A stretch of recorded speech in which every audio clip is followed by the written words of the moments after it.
health, education, climate. The United Nations, the World Bank, private actors. Locally rooted institutions, locally rooted experts. What we're really talking about is a very complex ecosystem. How do we find the interlinks? To innovate and come up with the best solutions. To actually rethink what we do as a broader development community. You're listening to the CGD podcast, where we explore smart policies for a better world. Each episode highlights an important development topic, hosted by a CGD researcher and featuring experts from around the globe. Tune in to learn how independent research can bring global prosperity. Hello, and welcome to the CGD podcast. I'm Anita, Käppeli, Director of Policy Outreach Europe at the Center for Global Development. Today, we're talking about the Commitment to Development Index, CDI. The CDI ranks the world's leading economies on how their policies affect the life of people in poor countries. I'm joined by Ian Mitchell, Senior Policy Fellow at CGD and lead author of the CDI. Ian, over the last few years, lots of the established donors have stepped back from providing aid, a lot of them to fund their own geopolitical priorities. They've also stepped back from multilateral commitments, most drastically the US. The Commitment Development Index, however, looks at much more than just how much aid countries give. What can you tell us about the CDI, how it's measured, and why it's important? Hi, Anita. Yeah, glad to. So the CDI is a tool to assess countries and what their policies are doing for international development, and for particularly what they do for people in the poorest countries in the world. So it measures 8 policy areas. One of those is development finance or aid. We also cover issues like migration, trade, investment, technology, environment, security, and health. Great. Okay. So the 2025 update is just out, Ian, and what overall trends are we seeing? I saw you wrote a blog, which is called The Forgotten Policies That Still Matter for Development. Do you feel like the 2025 edition is particularly important given the countries stepping back from aid? I think for the first time what we're seeing is a real step back from the majority of countries that we assess. So we look at 38 countries and we think 24 of them are doing less than our last assessment in terms of their contributions to international development.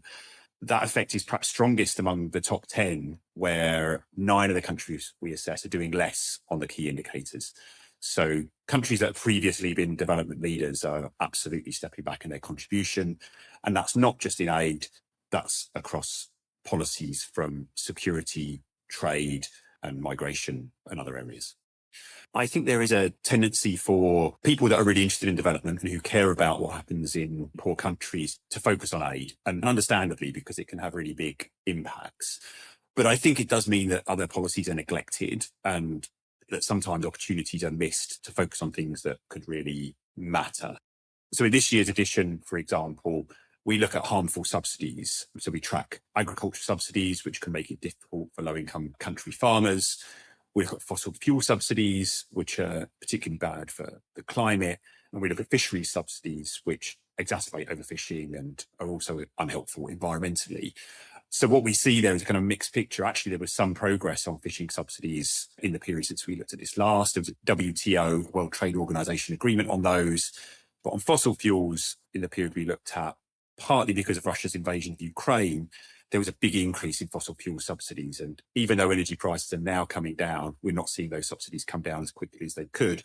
And we think this is an area, for example, that progress could be made at the G7 and at the G20. So overall, obviously listeners are probably very interested to know, apart from the areas that you just mentioned, which country comes top, who is leading. You mentioned the G20 countries, the G7 countries. Are there any countries that stood out this year? Let's talk about the countries that do best. We'll come on to the fact that though they've stepped back on the whole, those are still the countries that are doing the most to accelerate global development. So we assess Sweden as the top country. Their contribution fell in 5 of the 8 areas we assess, but they still managed to maintain an environment that was stronger than others. They're very good on migration, in particular, the integration of migrants into their country. They've also got strong environmental policies, including, for example, a high carbon price. So they're still at the top of our index. Germany comes second. So that puts Germany as the top G7 and the top G20 country. They're strong on investment standards. They've made important contributions on migration, and they have quite open trade policies. That's why they do well. And then third is Norway, who have strengths in development finance and also in health and investment. They've got some room for improvement on trade and environment. People obviously know they are a big fossil fuel producer. But Norway were actually the only country in our top 10 who increased their contribution between this edition of the CDI and the last one. So I think they're in a leadership role at the moment, Norway, and they deserve credit for their third place placing. And as far as I understand, the CDI doesn't reflect the latest aid cuts that we've seen this year. And you say that some countries are stepping back from multilateral commitments, and we're always seeing a backsliding on aid. Why, when you've mentioned all the other policies that really matter for development, why then do you think is it that aid really actually does still matter? So what would you say to those voices perhaps who'd say that, well, aid is not relevant to poor countries these days, and it's all about trade and other policies for economic growth? I think one of the issues is that developing countries, which covers 3/4 of the world and the vast majority of the world's population, is too broad a group. And I think there are countries in that group that, as you say, really what matters to them is the trade environment, is their ability to borrow money from the multilateral banks or from other countries or markets, and their policies. But for the poorest countries, say the poorest 50 countries, I think aid really matters. Sometimes when people are thinking about aid, they're thinking about the money that goes to middle income countries, to relatively well-off countries. But I think if you're thinking about the very poorest countries in the world, the poorest 50, then the impact that grant aid can have in those countries is enormous, whether it's health interventions that save the lives of children, mothers, whether it's nutrition and helping people develop fully, or water and sanitation. I think these things still have public support, and I think that they still have a transformational effect on the lives of people that are reached with that support.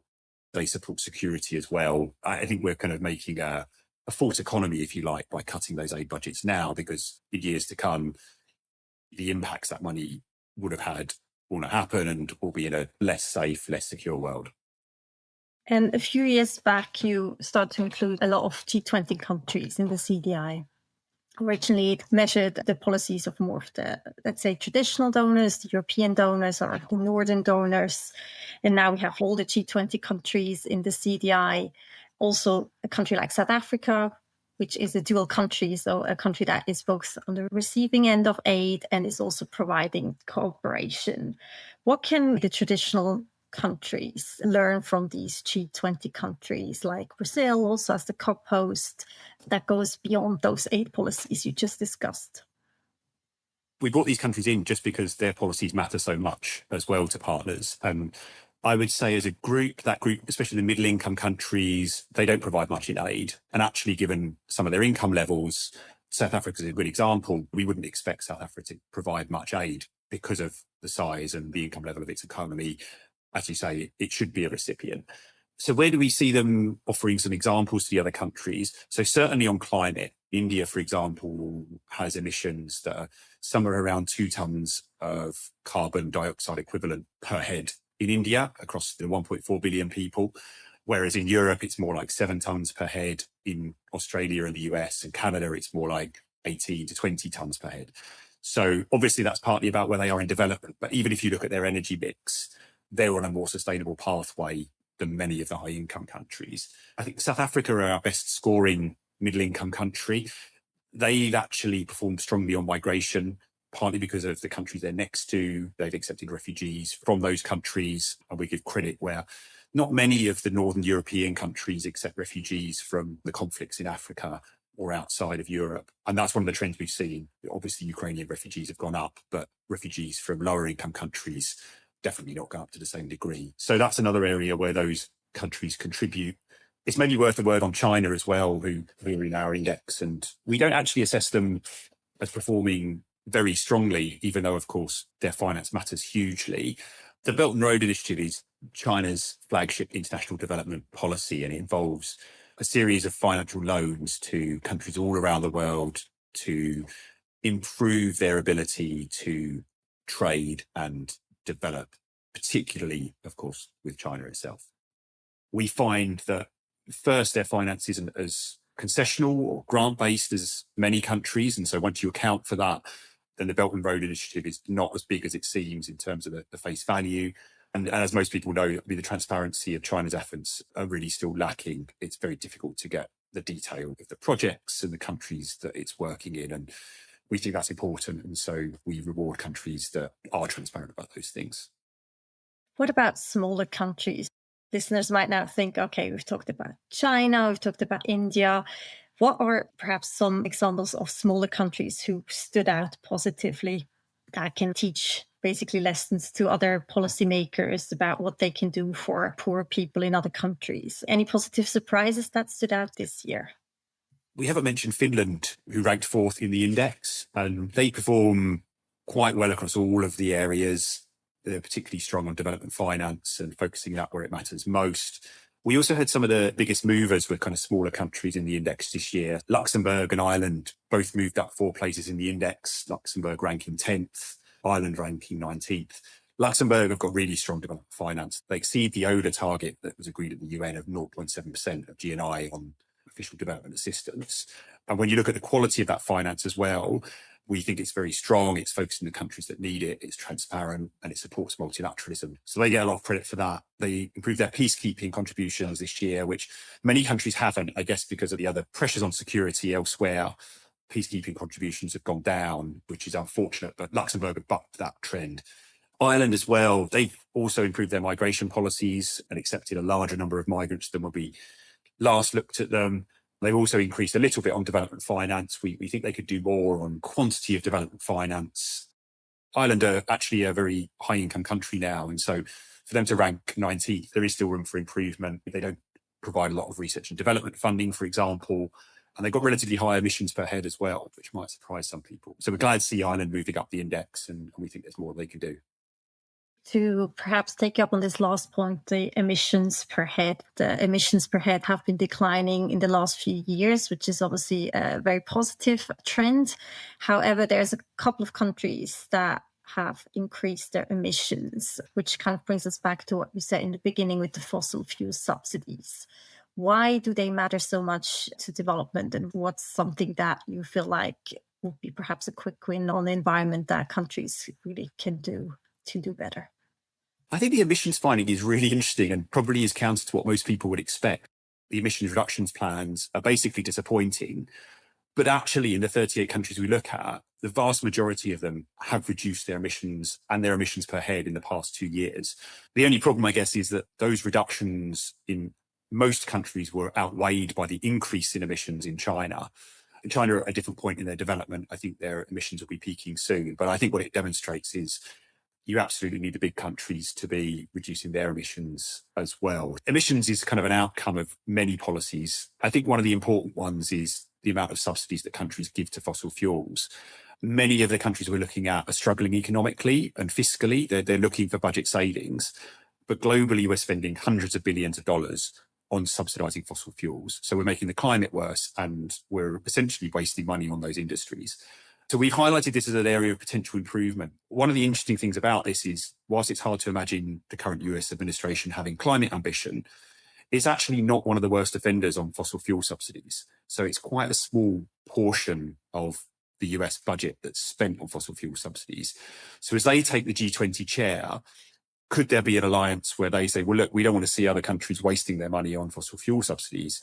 And for the other countries, it's a chance to improve their environmental performance, if you like. So with energy prices coming down, maybe there's a chance for France's G7 chair and US's G20 chair to make some progress on this issue and accelerate the reduction of those subsidies. I think a lot of listeners are probably curious about the US and their results. So are there any other areas where you feel like the US could lead the way next year as a G20 chair? And see, the data, they reflect a lot of the decisions that were taken under the Biden administration. But if you can tell us a bit more about the US results and where they might be able to lead the way next year. Nearly all of our data reflects the Biden administration for the US. But even with that being the case, the US fell 2 places. Its development finance went down before the Trump administration came in, and we ranked it 28th out of the 38 countries that we look at. So, in our framework and our assessment, we didn't feel as though the US was doing a huge amount for global development even before Trump arrived. And now those cuts in aid are very steep and very damaging, as most listeners will know. So I think even though other countries are reducing their aid budgets, when we come to do it again, then the US will certainly be falling down the index. I guess we've highlighted one area, that the fossil fuel subsidies, where we think there's a positive contribution. I think also the US in the top half on investment standards. It tends to be quite careful about corruption, and it is reasonably transparent in some areas. That it does have some issues with financial secrecy. It's not perfect in that respect. I have had some conversations with US officials in the past, and they've said, well, our main contribution is on security, and we find that. So, for example, the US provides a lot of protection to sea lanes, and that's very relevant at the moment. Although the tariffs are making trade more difficult for most countries, actually keeping trade open and ensuring that it can pass through sea lanes is important, and the US make a major contribution to that. That is sometimes forgotten. So security, I suppose, is one area where the US does have some strengths. Are there any other countries that stood out, perhaps that also the US leadership, that they could work together with, who have actually countries that have reduced their subsidies despite the pressure on energy prices that we've seen since the Russian invasion of Ukraine? Yeah, the fossil fuel story is interesting because in response to Russia's invasion of Ukraine, energy prices spiked. Countries responded by subsidizing fossil fuels to help their consumers. But now that energy prices are dropping back, it should open the door to reductions. In fact, some countries have already started to reduce their fossil fuel subsidies, and those countries include Argentina, that have made a big reduction, also Australia, Indonesia, Turkey and Brazil. So those countries, in spite of relatively high energy prices, have been able to cut back fossil fuel subsidies. And I think that demonstrates it is possible. To stay on the subsidies, you also look at fishing subsidies in the CDI. Can you just explain why these are harmful, or the way that the countries provide them are harmful, and which countries are actually leading the way? So in terms of fishery subsidies, we look particularly at harmful subsidies. And the reason we do that is many countries have struggled with overfishing, and clearly there's only a limited supply of fish that needs to be shared among nations. And what we find is if countries are subsidizing their fisheries to bringing extra fish or on the basis of landings, then that can lead to overfishing, and it can really harm the countries that share those waters. And so for those subsidies that encourage fishers to go out and take more than they need, we penalize countries for those subsidies. There are other subsidies that we think are more valuable, for example, that cover research and development. And some countries actually pay fishermen to leave fish in the sea. And so we don't penalise for those. What we find is two examples of countries that do particularly well in this indicator, New Zealand and Chile. Those countries don't need to provide subsidies to their fishing industries for them to be successful. And they're a good example to others, really, of the need to reduce them. The World Trade Organization recently made an agreement on fisheries to reduce the level of subsidy. And again, it's one of these areas where if countries do it together, it's much easier. It's an easier sell to your industry to say, well, everybody is reducing their subsidies, so your competitors will also be losing their subsidies, but it is just to do it as an individual country. And I guess shows the value of some international agreements do still work. So one other area you measure in the CDI is research and development, or R&D. Why is it relevant to people in poor countries? Obviously, you could say that investing in R&D, be it private investment or public investment, primarily supports your local industry and academia and perhaps tech companies, etc. So how does it affect other people's lives, and which countries are standing out, are doing particularly well on this component? Yeah, good question. I think with research and development, a lot of people refer to that as a global public good. So even research that happens in your own country probably has some relevance to other countries. And if, for example, you were doing education research, it might discover something that's useful to everybody. I guess the sorts of research that we particularly appreciate and value in development are the ones that tackle problems in lower income countries. So, for example, vaccines that tackle diseases that are prevalent in low income countries, but also health research more generally obviously benefits everybody. So that's the thing that we look at in the CDI, and we say, are countries investing in research and development through their government, Are they incentivizing their companies to invest in research? Maybe a good example of that might be solar technology, which I think most people credit to some research that started in Germany that is now benefiting everybody in the form of cheap energy prices and tackling climate change. So that's what we look at in the CDI, and that's what we value. And maybe that's one of those areas as well where I said at the top of the programme that aid advocates could be too focused on the amount of money their governments send overseas. Research and development budgets are very significant. They run to hundreds of billions a year. They're a multiple of the aid budget. I think if they were focused on tackling global problems, which have affected nearly all of us in recent years, whether it's COVID or energy prices or the financial crisis going back even further, those are really global problems. And if R&D was targeting those global problems more than the domestic problems, then maybe that would mean more prosperity for all of us. Coming back to Sweden, the leading country in this year's CDI, you mentioned earlier that Sweden is doing particularly well on migration and on migration integration, so integrating refugees and migrants. Are there any other countries that are standing out on this component? And also, why do you differentiate between refugees and migrants, and how are migrants, as in labor migrants, how does that contribute to global development? I think it's worth starting with saying migration is really important to global development. When people move between countries, they not only do they benefit themselves and often the country that is receiving them, they also send back money in the form of remittances. Those remittances are used in the partner country. And I think CGD research over a period of time has shown that it's a mutual benefit and it's a big driver of progress in lower income countries. So that's why we measure it. And then as you highlight, we look at several aspects of this actually. And one of them is just the broad number of people and whether they're coming from lower income countries, the general level of migration. And then the sort of more acute issue of refugees and whether countries are accepting refugees. And it's that second category, I guess, where we've seen the big increases in numbers. And that is partly driven by the war in Ukraine, where many of our countries in the CDI have accepted quite large numbers of refugees from Ukraine.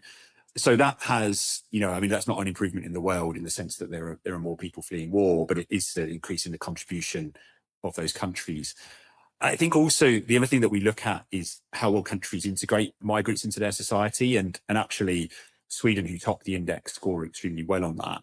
So this looks, for example, whether migrants are given language training, or whether they can get access to education and the labour market so that they can make a contribution, immediately after their arrival and start to integrate with their communities. And I guess that's one of the lessons. I mean, you see a very wide variation in performance on that indicator in the index. And I'm sure that's one of the reasons that you're seeing a backlash against migration in many of the countries that we cover, partly because that integration hasn't been done well enough. And to perhaps zoom out a bit, you've just kind of talked about overall trends in some of our countries and recent policy developments. How would listeners who perhaps work in global development or study global development, how should they use the CDI, or what would you advise? How can we use this index? And the same thing for policymakers. If, policymakers who perhaps work in global development, they might say, okay, great, I might know where my country stands on aid, but there's not much I could do on trade or migration. What would you advise our listeners on how to use the CDI? I think what we want from policymakers and advocates is to use the index like a tool and think about, in the country where you operate, where is there political space for improvement on these policy areas? So maybe the aid debate is settled in the country that you work in for the coming years, but what about trade? What about research and development? What about technology and support for foreign students? Are these policy agendas that there's political space to advance and for countries to do more on? I think for policymakers in particular, we often say when we speak to officials, please use the CDI as a prompt when you talk to other departments. So if you're in a development ministry or a foreign ministry, you can see, we're evidence-based quantitative assessment of countries' policies, and you can take that to other ministries as an objective basis to say, look, we're not doing as well as other countries. Maybe in the trade department, we're risking on losing out on markets, on relationships, on trade. Maybe the same in investment. In the investment component with treasuries and finance ministries, we think that it can start a conversation based on evidence. So that's how I'd encourage people to use it. And, we do detailed country reports on all 38 countries that highlight their strengths and weaknesses. And even though maybe it doesn't have the perfect policy answer in the CDI, it can point you towards the right area. We sometimes say, don't take it literally, but take it seriously. So really kind of encouraging a race to the top, ideally. This is not your first CDI, and I'm kind of wrapping up now with one of our standard CGD podcast questions. If you could wave a magic wand and change one single policy or policy area, ideally one that is actually captured in the CDI, what policy would you choose and why? I would like to see a serious economic framework around carbon emissions. So that would mean carbon prices, carbon trading, and using economic tools to tackle climate change. I think there's far too much focus on climate finance, and I think there's far too much focus on small initiatives. I think to tackle climate change, we need to tax carbon emissions, and we can't afford to spend our way through it. Subsidies would be too expensive. And so until a majority of the world's countries starts doing that and working out how we trade between those countries, then I think we're not going to defeat climate change. And that's my key policy ask. Excellent. Thanks so much, Ian, for joining me today. And thank you to you, our listeners, for staying with us, for learning more about the CDI. Please do explore the CDI on our website and don't hesitate to send us comments and feedback.